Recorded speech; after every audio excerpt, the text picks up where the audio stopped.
ये बाइबल, ये क्या चीज है जिसमें से एक आयत पढ़ी और वो लड़का कांपने लग गया। ये यीशु कौन है जिसके नाम से प्रार्थना करी और वो लड़का मेरी आंखों के सामने ठीक हो गया। ये यीशु कौन है? मैं शुक्रगुजारी करता हूँ हमारे खुदावन खुदा की कि उसने मुझे मौका दिया एक बार अपनी गवाही को बताने का और बताने का कि यीशु ही खुदा है। यीशु मसीह को जानने से पहले मेरी जिंदगी बहुत बेकार जिंदगी थी। एक बदकार जिंदगी में गुजार रहा था और लड़ाई झगड़ा सिगरेट शराब हर एक बुरी चीज की लत में मैं था।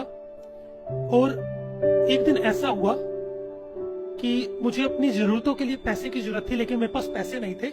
मेरे पास एक गिटार था और मैंने सोचा कि मैं अपने गिटार को बेच दूंगा और उसके बाद जो भी पैसा आएगा अपने गिटार को बेचने के बाद अपनी सारी जरूरतों को मैं पूरा करूंगा। तो अपना गिटार को बेचने के लिए मैं जगह जगह भटका, किसी ने मेरा गिटार लिया नहीं। फाइनली मुझे एक भाई मिला, इस भाई के बारे में मैं बाद में बताऊंगा आपको।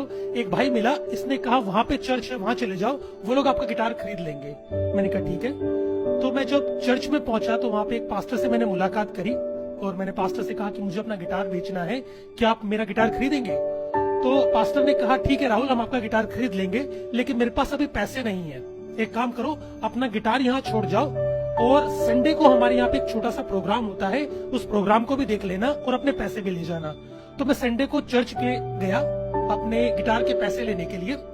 तो वहां पे चर्च सर्विस लगी हुई थी और उस चर्च सर्विस के दौरान एक लड़का वहां पर आया अपने परिवार के साथ और उस लड़के की मम्मी ने बोला हम जगह जगह गए, मंदिर गए, मस्जिद गए, गुरुद्वारे गए, लेकिन मेरे बेटे का कुछ हुआ नहीं, क्योंकि उस लड़के के अंदर एक दुष्ट आत्मा थी, एक बदरू थी, ऐसा उसकी मम्मी ने बताया।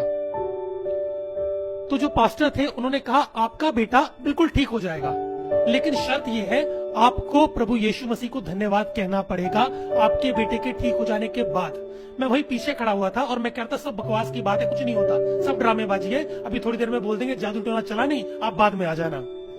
तो पास्टर ने बाइबल खोली और बाइबल में से एक आयत निकाली और उसमें से निकाल के पढ़ा। मैं आपके सामने पढ़ना चाहूंगा।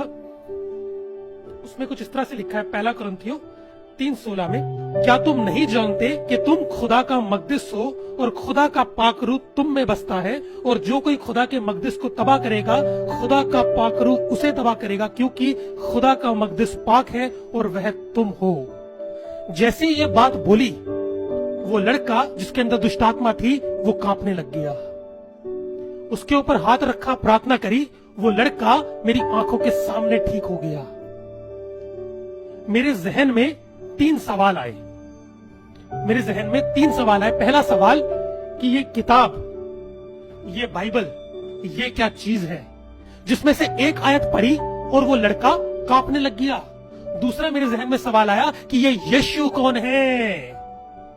ये यीशु कौन है जिसके नाम से प्रार्थना करी और वो लड़का मेरी आंखों के सामने ठीक हो गया? ये यीशु कौन है? तीसरा सवाल मेरे जहन में आया, वो जो लड़का जब अंदर आया था उसकी टी शर्ट पर यहाँ पे एक हिंदू देव बना हुआ था, कोई हिंदू परमेश्वर बना हुआ था। तो मेरे जहन में सवाल आया, अगर ये परमेश्वर है जिसकी टी शर्ट के ऊपर बना हुआ है तो इसके अंदर दुष्टात्मा क्या कर रही है? इस 3 सवाल ने मुझे परेशान कर दिया। इस 3 सवाल को लेकर के मैंने अपनी रिसर्च करनी शुरू करी। मैंने बाइबल को पढ़ना शुरू किया और मैं बाइबल को पढ़ता चला गया तो मैंने जाना कि बाइबल सच्चे परमेश्वर का वचन और यीशु सच्चा खुदा है जिसने इस पूरी कायनात को बनाया। थोड़े टाइम के बाद मैंने अपने दिल में प्रभु यीशु मसीह को बुलाया। मैंने अपने लिए प्रार्थना कराई। जैसे कि मैंने बताया, मैं सिगरेट और शराब की लत में था। जिस दिन मैंने अपने दिल में यीशु मसीह को बुलाया, जिस दिन मैंने अपने लिए प्रार्थना कराई, उस रात मैंने दोबारा से शराब का गिलास उठाया पीने के लिए, लेकिन मैं शराब पी नहीं पाया, मुझे वहीं पर उल्टी हो गई। उसी रात से मेरी सिगरेट और शराब दोनों छूट गई। आज इस बात को 10 साल से ऊपर हो गया है, मैंने सिगरेट और शराब को दोबारा हाथ नहीं लगाया। मैंने कहा था कि मैं उस लड़के के बारे में बाद में बताऊंगा, जिस लड़के ने मुझे चर्च का रास्ता दिखाया, जिसने मुझे कहा कि वहां चले जाओ आपका गिटार बिक जाएगा। वो लड़का एक मुसलमान था। जिस लड़के ने मुझे चर्च का रास्ता दिखाया वो लड़का एक मुसलमान था। और उसके बाद परमेश्वर ने मुझसे बातचीत करी सपने के जरिए और बहुत से अलग अलग चिन्हों के जरिए कि मैंने तुझे कौम के लिए चुना है कि तू जा करके उनको सुसमाचार सुनाए।